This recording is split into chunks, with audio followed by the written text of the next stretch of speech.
Okay, Chevra. Okay, so we had just seen the Sif Zion that you're not allowed to forcefully confiscate a debtor's property. You're only allowed to use a bastin if a person refuses to pay you, and they have assets. You have to rely on the bastin's authority or the bailiff's authority in order to be able to go in and take a person's property. And even then, there are limitations. If that person needs that property for essential use in order to sustain themselves, the bailiff would have to regularly return it to them as they need it. Okay. Hamalva is chavero. So we were started to see this yesterday. When it comes to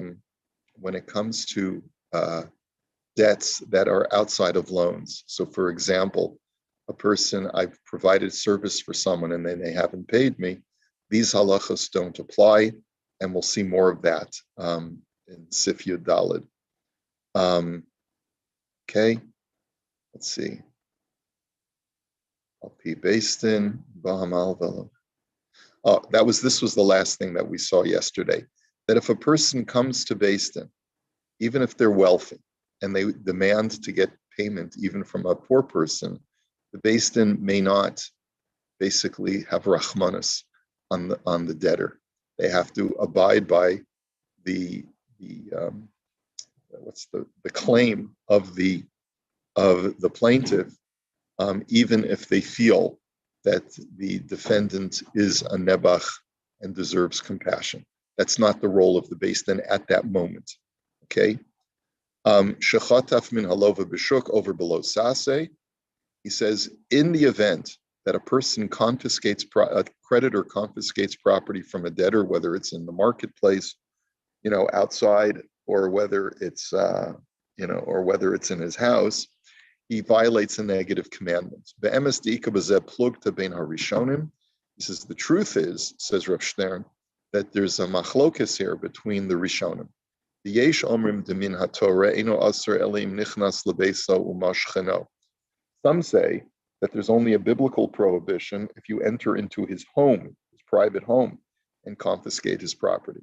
Lo savo el beso. It says, as the Torah says, you may not go into his house. V'rak midirabanan aser the gazru b'shuka tu beso. And the rabbis came along and they extended that prohibition to even confiscating property that's outside of his home, even in the open market. But the Tur and the Shulchan Aruch disagree with that opinion, and they say that in all cases there's a biblical prohibition, and that's how the Rab Shulchan Aruch is coming out as well. And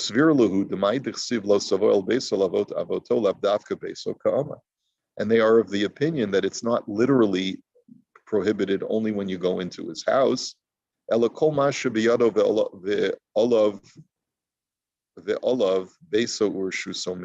anything that a person is on someone's person. So if I'm, let's say, walking down the street and I'm wearing a Rolex, right, that's considered to be my home. If you come ahead and go into my personal space and you grab my watch off my wrist, so even though you haven't come into my home, I've still violated the biblical commandment. Okay, and we'll skip the parentheses.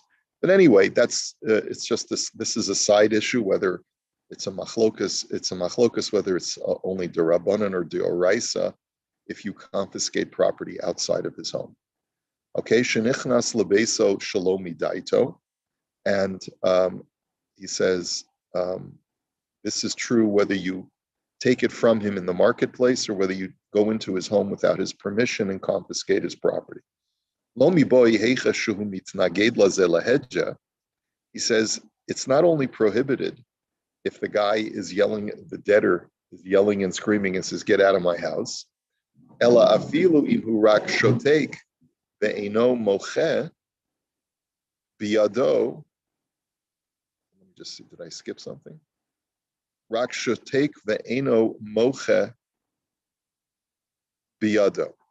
He says it's also prohibited even if the debtor is absolutely quiet. O shelo haya beveito be'et shenotel hamashkon, or he's not in the house at the time when you break into his house and take his collateral. Harehu over belav, hol v'hu notel ba'atzmo. You're still in violation of the biblical law because you did not take it with his permission, with his express permission. And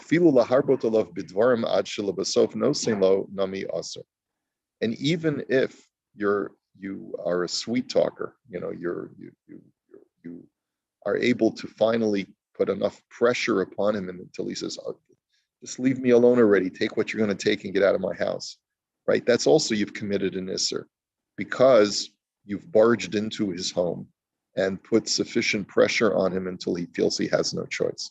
So even in that situation, it's going to be an isser because it's clear that the fellow doesn't want to give it to you, but you've put so much pressure and persuasive power upon him until finally he relents. Okay.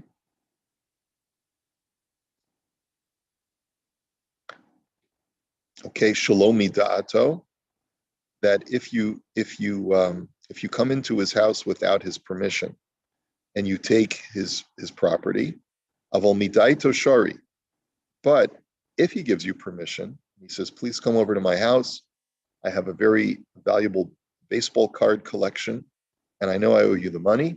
I'm going to give you a chance to take from my collection whatever it is that you need in order to pay back my debt. He says, that's the scenario that I just said. He invites you into your home, into his home, to take certain goods or valuables. But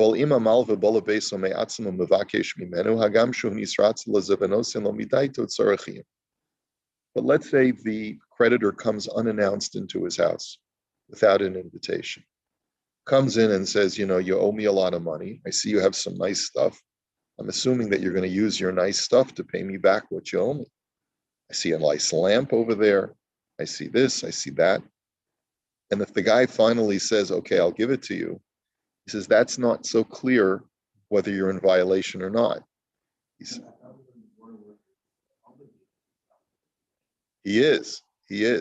But the question is, am I allowed to come into his house unannounced and uninvited in order to pressure him to do that? But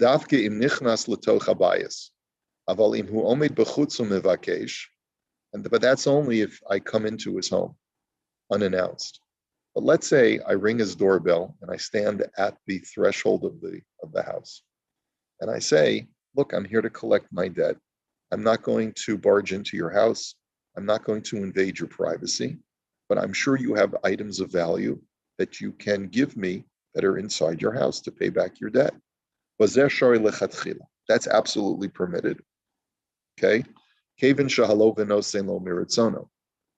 Since the debtor in that situation is exercising his option to pay back the debt. So he'll say, hold on a minute, let me see what I have of value. You have a conversation. Would you take a Mickey Mantle from, 1967? And if the guy says yes, so then maybe that'll be enough. Was he still playing in 67? I don't know.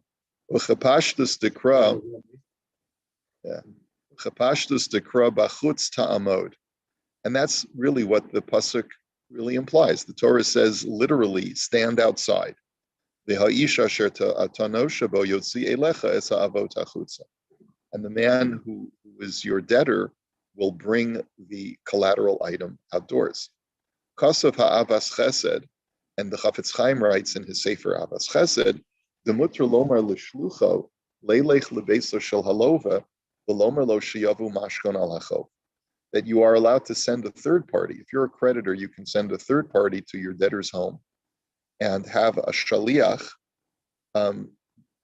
ask the debtor to give you some form of security. And you can even come into his house unannounced. You can have the third party do that. Why?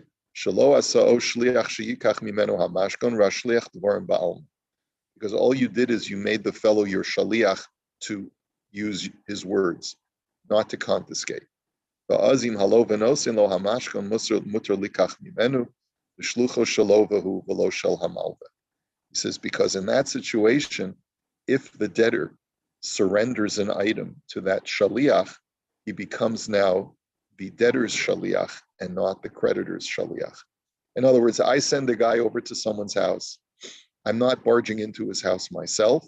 I'm asking someone else to come unannounced into the fellow's house and say, I am here on behalf of the creditor to collect the debt, but I'm not here to take anything. I just want to let you know that he has requested that you identify something of value that you can give to him until you can afford to pay back the loan. If at that point the debtor gives him an item, so then that's perfectly fine, because the debtor is now using this fellow as his shaliach in order to deliver an item of value to the creditor. Okay. Over below sase. So what's this over here?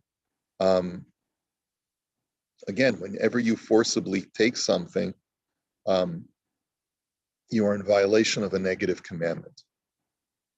Yesh omrim, daha da over below sasa hainu kishetofes b'chazaka miyad chavero. Aval derech ha'aram ashari. There are those who opine that you're only in the biblical violation when you forcibly confiscate something from your friend. But if you use subterfuge, so then it's okay. V'lochein in kofer lo chovo. So therefore, let's say you go to a guy and say, where's the money that you owe me? And the guy says, I don't know what you're talking about. I don't owe you any money. So yesh lo rishus lo mashkano shalo be'edim kidei sheyehi ne'eman b'migu delo tafasti. So some say that you have permission to, which is a bizarre statement. He says that you do have permission to take something that belongs to him without witnesses present. In other words, you say, "Oh, take a look over there," and the guy turns around, and all of a sudden you pick up the golden paperweight off his desk, and there's no one else except the two of you over there. And then the guy says, "Hey, you just took my paperweight." So you say, "Well, I have a migu now." So what does the word migu mean? In the Gemara terminology, amigu means I have the power of argumentation. I could have said that you owe me money and you haven't paid back your debt, but instead I'm saying that I've been paid back your debt by my confiscation of your golden paperweight. And so if you want your paperweight back, just give me the cash. So the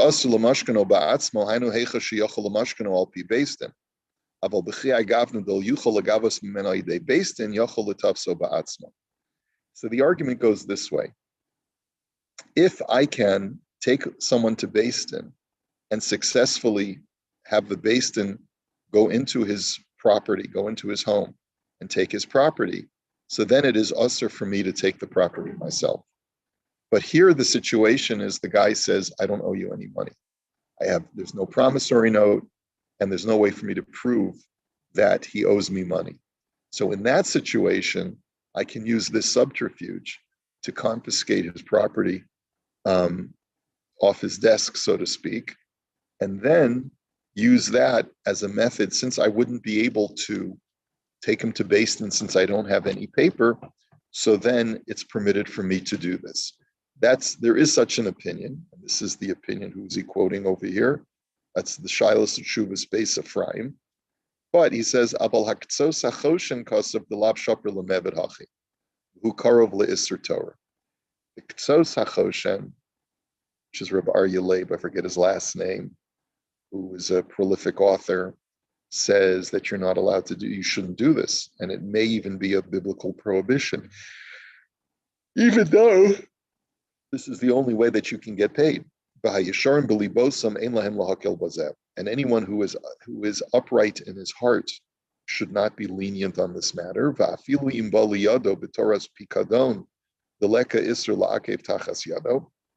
And he goes even further. He says, let's say you go to a guy and say, you owe me X amount of money. The guy says, I don't know what you're talking about. I don't owe you anything. Oh, is that so? Well, then I guess I'm going to keep the lawnmower that you lent me a few weeks ago as payment for that debt that you suggest never occurred. He says that would be technically legal for you to do because you haven't confiscated anything. The guy lent you his lawnmower, and now he's denying the debt. You can just hold on to it. But the Zohar says that even that you should avoid doing. You should avoid even doing that which is within your right to do, which is to basically say you're not going to pay me back because you're playing games and you're pretending that you never borrowed money from me. Okay, so then I guess I don't have to return this, and this that I borrowed from you. But the Zohar is very unhappy with this. And therefore, anyone who is a spiritual person who worries about his spiritual affairs should refrain from even doing that. He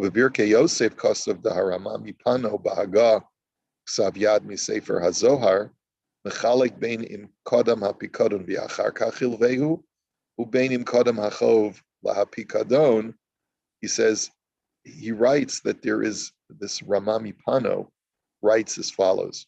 He said that there's a distinction whether the lawnmower came into the creditor's possession before the loan or whether it came into his possession after the loan. He says, he says, if the guy lent me his lawnmower and then afterwards I lent him the money, even the Zohar would permit me to hold on to the lawnmower as payment for the debt. Because since I got the lawnmower in my possession, completely separate from the loan. And there's no way to trace the delivery of the lawnmower to my home, to the debt. It is permitted for me to keep that item as payment for what the guy owes me. And I suppose that this would be true also if, let's say, a guy crashes his car, backs his car into my property and damages my property. And so he owes me the money, but he says, no, I don't owe you. I don't know if it's specifically for debts. It could be for it probably is for other situations as well. If someone owes me money because of damage they caused me, or because of other reasons that they owe me, they have to pay me for services rendered. So then Moish told me a story.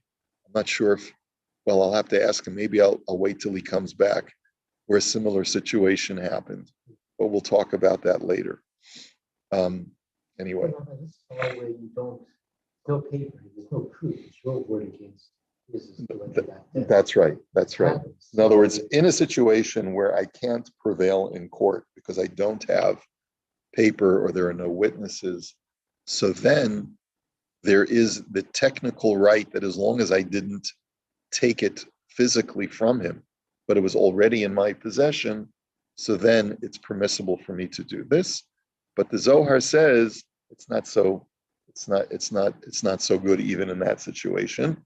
But then we qualified that from the Ramami Pano, who says that if it was in your possession before the debt was incurred, so then that's fine even according to the Zohar.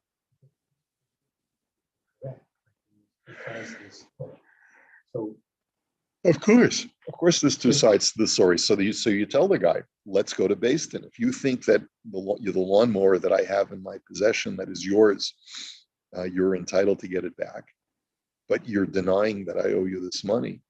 Let's go to Beis Din. And he could take me to Beis Din. And the fact is that I could lose in Beis Din. if you lose, you have stolen the lawnmower. I mean, what do you mean if I lose, I give him back the lawnmower? But by the way, the Beis Din might say that they'll still let me keep the lawnmower because even though I don't have any evidence, I have a migu. But this migu power is that I could have said the lawnmower is mine. The fact that I admitted that he lent me this lawnmower gives me the power of credibility. Like, in other words, A guy says, I lent him my lawnmower and he hasn't given it back because he claims that I owe him money. And I say to the Beis Din, does this lawnmower have any signs on it that it belongs to my neighbor? It's been in my garage for the past year.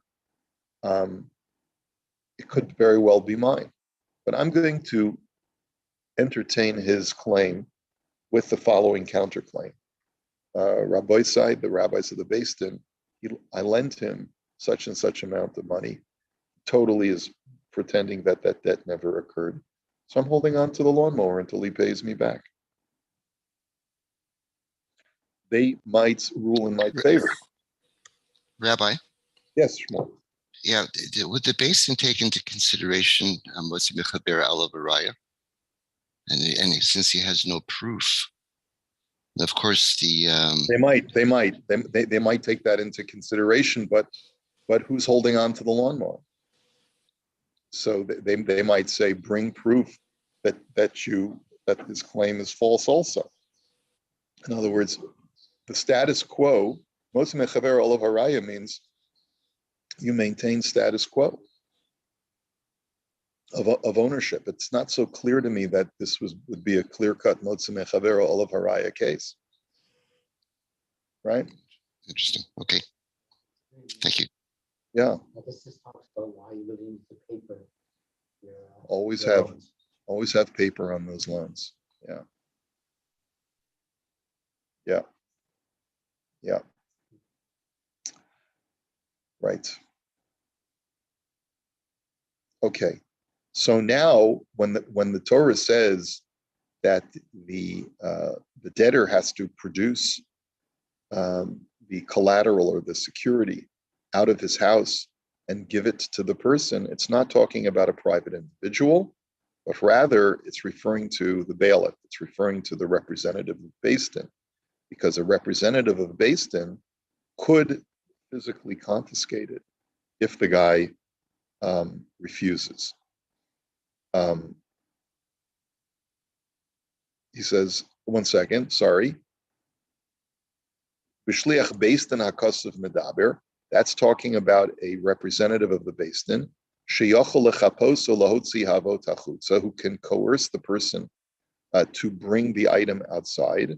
Hu adin likach mimenu bizroa b'shuk, and he can even confiscate it from him in the marketplace. Avol lo yikanes lebeisa litol mimenu b'toras mashkon, ella b'toras piro.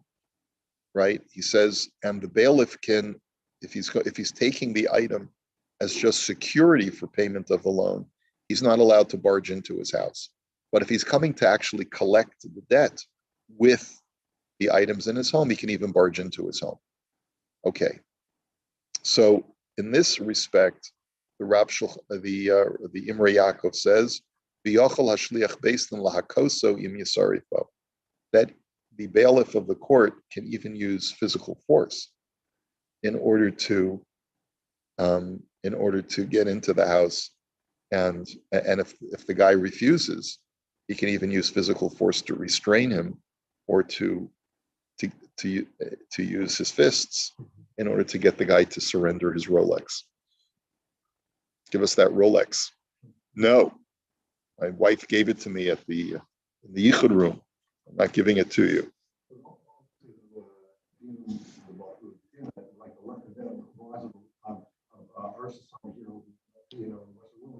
Yes, Ron, you're absolutely right. If anyone were to do that and say, I'm a representative of Beis Din, and that guy would the representative of Beis Din would end up in jail if he used any kind of physical force. That's for sure.